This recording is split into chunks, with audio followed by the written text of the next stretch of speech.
Welcome back to another video. Now, today's video, we're going to get into the topic of Dubois versus Fabio Wardley. Now, I know I've already done a video on this, just built around the fight in general, but I've just watched back Fabio Wardley versus Joseph Parker.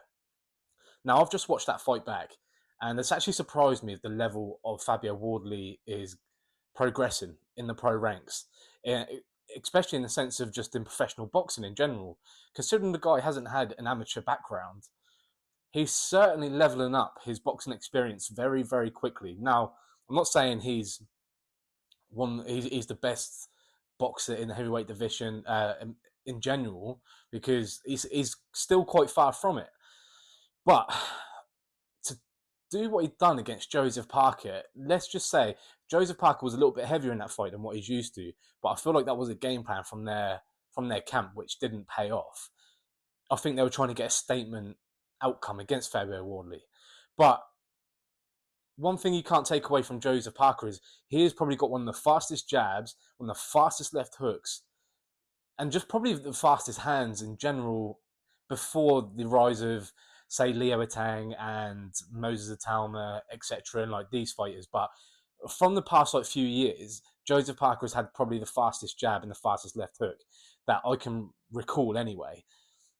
Anthony Joshua's jab's very, very heavy and very, very fast as well, so I'm not going to count him out, but Joseph Parker is right up there, and I feel like Fabio Wardley done very well, except from always dipping his head down to the right, which kind of Joseph Parker was kind of throwing the jab, then throwing the left hook towards the later rounds, which he could have executed on much, much earlier, and he just wasn't using his jab enough for me in that fight. Joseph Parker just needed to utilize his jab and use that left hook, and the left hook right hand was there literally probably, I don't even know how many times, but it was crazy how many times it was there.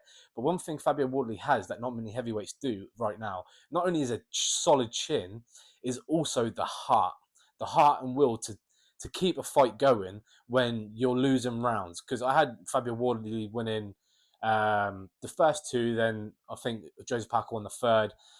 But leading up to that finish, I had by the end of that last round, I had Wardley behind by one. The stoppage, I don't know. People said it was early. I kind of get it in a way, but I feel like the build-up, I feel like he could have actually stopped it earlier.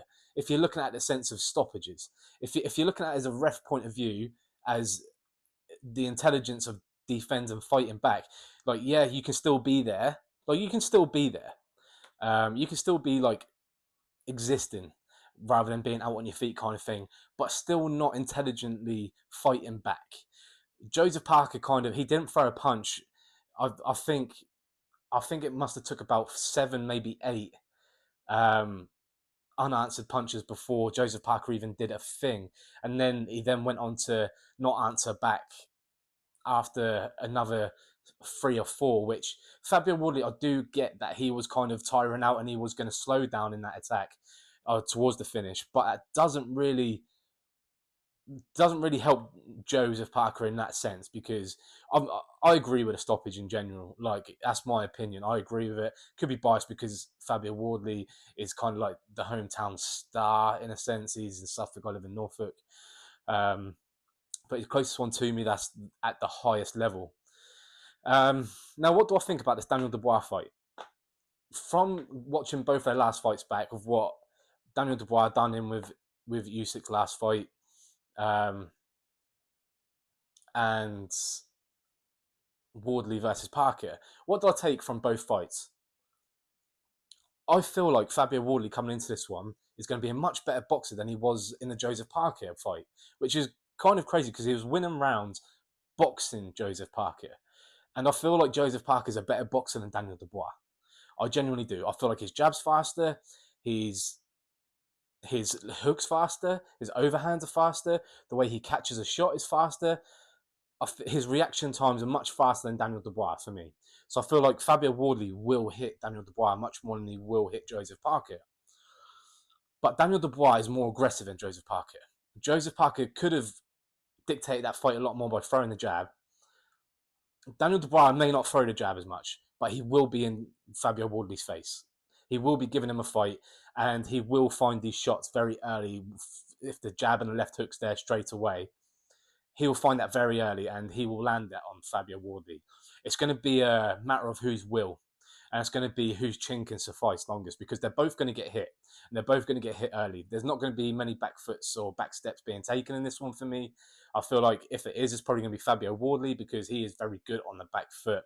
He does like to leave his chin a little bit high, but he does roll with the shot as it comes in anyway, so he can take a hit. But even if it is their 100% hit, he will only take about 45 to 55% of the shot, because he just rolls with it and he takes the power out of the sting. Who do I feel like will win that fight? I'm still going Wardley. I'm still going Wardley by knockout. I feel like he's got too much heart, too much grit, and too much confidence for a Daniel Dubois that's coming off a loss, and who has been questionable about his will to fight, and the question of him giving up or carrying on. I just don't know. You're not gonna. It's heavyweight boxing. Anything can happen. We can all have our thoughts and opinions, but it can be completely different to what the actual outcome is. Who knows? But yeah, after watching that Fabio Wardley Joseph Parker fight rerun and the Usyk and Dubois fight, I'm still edging towards Fabio Wardley. I'm more impressed with Fabio Wardley, which is easy to say because obviously he got the win and Daniel Dubois didn't in his last fight. So it's easy to say that. But as in growth, Daniel Dubois is still only 28, 29. Fabio Wardley lacks the experience that most of the pros have already going up to the pros.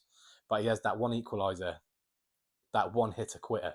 And you can't prepare for that. Because Fabio Wardley, he carries that all the way to the end, all the way to the 12th round. And even when he's hurt, he's more dangerous than when he is when he's not. So he's got the accolades to be one of the best heavyweights to really grace the heavyweight division since, like, say, like Deontay Wilder. If you're going to compare them to, I feel like Fabio Wardley will surpass Deontay Wilder on the greatness of finishes and entertainment when it comes to knockout power. Massive statement, I know, but I feel like he's got it in him. He's only 30. And I feel like he's only going to get better at boxing, and when he does, he's going to be very, very, very dangerous. Let me know what you think. I want, if you've watched the fights, both fights recently, or if you can remember it like it was yesterday, let me know what you think. Do you have like the same thoughts as me? If not, just tell me to shut up. Tell me to stop waffling. But yeah, let me know what you think regardless.